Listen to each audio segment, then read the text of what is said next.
The Hambacher Fest was a German national democratic festival celebrated from the 27th of May to the 30th of May 1832 at Hambach Castle near Neustadt and Erhard in present-day Rhineland-Palatinate, Germany. The event was disguised as a non-political county fair. It was one of the main public demonstrations in support of German unity, freedom and democracy during the Vormärz era. Background: at the time of the 1815 Congress of Vienna, Hambach Castle, with the historic Palatinate region on the west bank of the Rhine, was part of the Kingdom of Bavaria. It had, however, been occupied by French revolutionary troops during the War of the First Coalition in 1794 and incorporated into the French First Republic in 1801.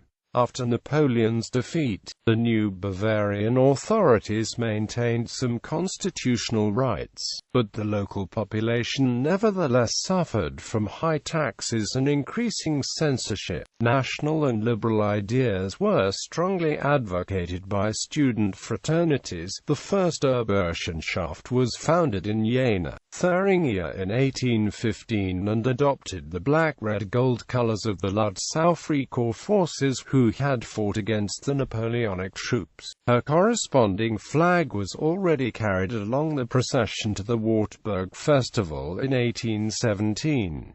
Suppressed by the 1819 Karlsbad decrees, the German democratic movement gained new momentum by the French July Revolution of 1830 as well as by the November uprising in Russian Congress, Poland, sparking unrest in Saxony, Hanover, Hesse, Brunswick and even in the Prussian capital Berlin. The insurgents witnessed the implementation of the French constitutional July monarchy and the Belgian Revolution, but also the suppression of the Polish national government of Prince Adam Jerzy Czartoryski by Russian troops. About 10,000 emigrants fled Poland in the so-called Great Emigration to France via the German states. They were well received, especially in Saxony, Baden and Bavaria, where several pro-Polish patronage associations arose. Festival. The formerly French Palatinate had been a last resort for liberal authors and intellectuals who now had to face the reactionary Bavarian policies. In January 1832, a number of journalists established a democratic association for freedom of the press and speech, which was almost immediately banned by the state government. In turn, the initiators called for a fair at Hambach Castle, as any demonstrations were prohibited. About 20–30,000 people from all ranks of society, workmen, women, students and members of parliament, as well as from France and Poland. A delegation of 17 to 20 Polish emigrants took part in the procession from the Neustadt marketplace uphill to the castle ruin. This pro-Polish support expressed in Hambach was the climax of German liberals' enthusiasm for Poland. A participant who had to emigrate later in the United States and became a public figure that described in his memoirs one highlight of the festival. In this manner, from various platforms eloquent speeches were made by Dr. Sieben Pfeiffer, Worth, Sharp,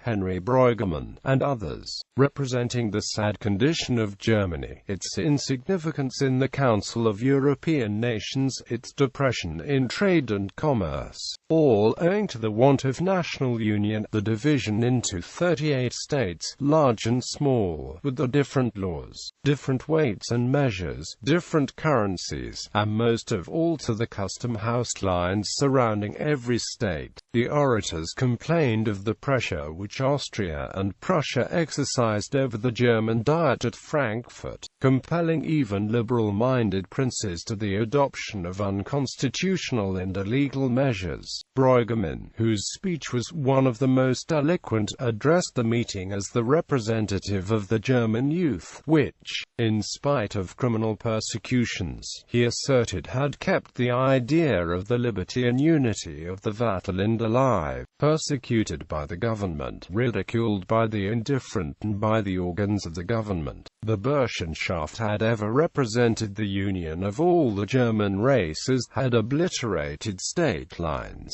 and had persistently propagated the necessity of a national union throughout the land by its members. It was an exciting moment when, at the close of his speech, he called upon the assembly to hold their hands up and to swear the oath which the delegates of the 3 Swiss cantons, on the height of the Ruhr, swore, as given in the glorious language of Schiller in his Tell. Thousands held up the hands, and in the most solemn manner repeated the sentences as given by Breugemann. After a deep silence, tremendous cheers arose, and Breugemann was taken down in triumph by an electrified multitude. The main demands of the meeting were liberty, civil and political rights, as well as national unity and popular sovereignty against the European system of the Holy Alliance. No consensus was reached in regard to actions, and a few uncoordinated violent acts were carried out by students later. The poet Ludwig Born, who followed his invitation by the representatives of the Band Press Association, described his mixed emotions when Heidelberg students gathered in a clamorous torchlight procession in his honor, declaring him a national hero. Burschenschaft members demanded an open revolt and the implementation of a provisional government, which was strongly rejected by the journalists. Nevertheless, of the 4 main organizers of the meeting, 3 fled the country, a 4th chose to stay and was sentenced to 2 years in prison. Aftermath. The gathering had no immediate results, but is considered a milestone in German history because it was the first time that a Republican movement had made its mark in the country. It was criticized as a missed opportunity, including by Heinrich Heine. The next year, about 50 insurgents tried to start a democratic revolution by charging the Frankfurt guardhouse, which ultimately failed. Instead, the Hambach events prompted the legalist German Federal Convention to issue its order of the 28th of June 1832, which again tightened the Karlsbad decrees and completely suppressed freedom of speech. On the anniversary date in 1833, Bavarian military controlled the area and dispersed all attempts to hold another gathering. Many intellectuals retired to a non-political Biedermeier life in the following years. The festival also confirmed the establishment of the combination of black, red and gold as a symbol of a democratic movement for a united Germany. These colors were later used by democratic revolutionaries in the revolutions of 1848 as a symbol of German unity, which however was not achieved until the unification of 1871, then to Bismarck's specifications. After World War I, black, red, gold were adopted by the Weimar Republic as the national colors of Germany and the colors of the modern German flag. Hambach Castle became an icon of the German democratic movement, a possession of Prince Maximilian II of Bavaria from 1842. It was rebuilt in a Gothic revival style from 1844 and is today the site of a historical exhibition.